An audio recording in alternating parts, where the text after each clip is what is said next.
देश की आधी आबादी को उसकी सुनिश्चित भागीदारी यानी कि 33% का आरक्षण मिलने जा रहा है। जहां इसे एक तरफ केंद्र सरकार ऐतिहासिक कदम बता रही है, तो वहीं पर विपक्ष को इसमें कुछ खामियां नजर आ रही है। इमरान मसूद साहब हमारे साथ है, कांग्रेस सांसद। कांग्रेस को क्या इसमें खामियां नजर आ रही है, क्योंकि सरकार तो करीब बहुत ही ऐतिहासिक फैसला है।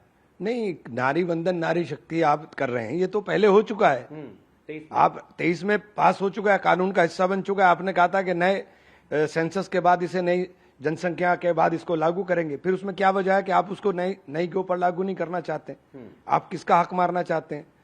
और आप पीछे से डिलिमिटेशन कर करके परिसीमन आयोग जो बना रहे हैं, परिसीमन आयोग को असीमित शक्तियां आप देने का काम कर रहे हो। उसके बाद किसी जगह अपील नहीं होगी। तो ये जो विषय है ये बहुत गंभीर है।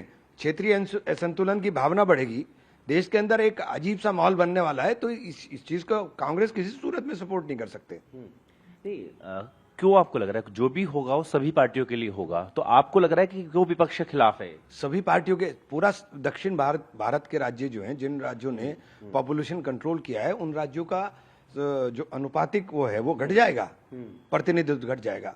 तो ये जो हर चीज को इवेंट बनाना चाहते हैं, ये इवेंट बनाने का प्रयास है, इसके अलावा कुछ भी नहीं है।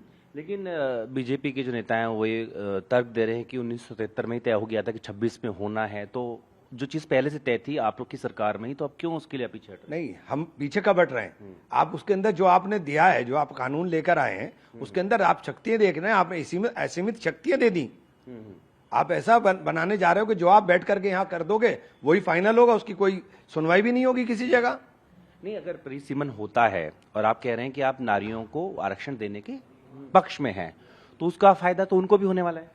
हम ये कब कह रहे हैं कि हम तो कह रहे हैं कि आप करिए। आप जनसंख्या का क्यों नहीं इंतजार कर रहे हैं? आप सेंसस के बिना क्यों करना चाहते हो? आप ये कह रहे हैं 11 वाली पे ना किया जाए। नहीं, हम ये नहीं कहना चाहते हैं हम। और दूसरी बात, क्षेत्रीय असंतुलन की भावना बढ़ेगी। आप पूरे के पूरे स्ट्रक्चर को बिगाड़ना चाहते हो। पूरा जो स्ट्रक्चर एक स्मूथ चल रहा है, आप उसको क्यों बिगाड़ना चाहते हो? ये भी सवाल उठ रहे हैं कि ओबीसी का हक मारा जा रहा है। कैसे? जब आप सेंसस के ऊपर बात ही नहीं कर रहे हो, जातीय जनगणना के ऊपर आप बात ही नहीं कर रहे हो, तो आप दिखाई दे रहा है ना साफ साफ आप क्या चाह रहे हो। कुछ बताने की जरूरत नहीं है, सब साफ साफ दिखाई दे रहा है। सदन में क्या कार्य योजना है आपकी? क्योंकि कुछ ही देर बाद कल हाउस में देखें, आज हाउस में देखेंगे। मतलब क्या करेंगे? वॉकआउट करेंगे? विपक्ष में अभी हाउस में जाए, हाउस में देखेंगे। प्लानिंग क्या है? आने दीजिए, अभी प्लानिंग वहीं किसी भी सूरत में लागू नहीं होने देंगे। नहीं, देखिए, हम लागू करने के खिलाफ नहीं है। हाँ। लेकिन परिसीमन ला करके आप परिसीमन के माध्यम से पूरे देश के जो स्ट्रक्चर को आप चोट पहुंचा रहे हो वो नहीं हो। आप कह रहे दोनों चीज अलग अलग हो? बिल्कुल अलग अलग है। वो तो हुआ है पहले ही। हाँ। वो तो पर्दे के सामने कुछ और दिखाना चाहिए। इवेंट है मोदी जी का, मोदी जी इवेंट कर रहे हैं। मोदी जी ने तो कहा था कि इसको अगली जनसंख्या का हो जाएगी तो उसके बाद लागू करेंगे। अब मोदी जी कह रहे हैं कि नई जनसंख्या नहीं करेंगे। तो ये तो मोदी जी का इवेंट है और कुछ नहीं है। शुक्रिया। तो साफ तौर पर कांग्रेस का कहना है कि परिसीमन को मिक्स किया जा रहा है नारी आरक्षण के साथ में, और वो कभी ऐसा होने नहीं देंगे। वीडियो से होगी मुनीष भल्ला के साथ जितिन भाटीरी में, भारतवर्ष दिल्ली।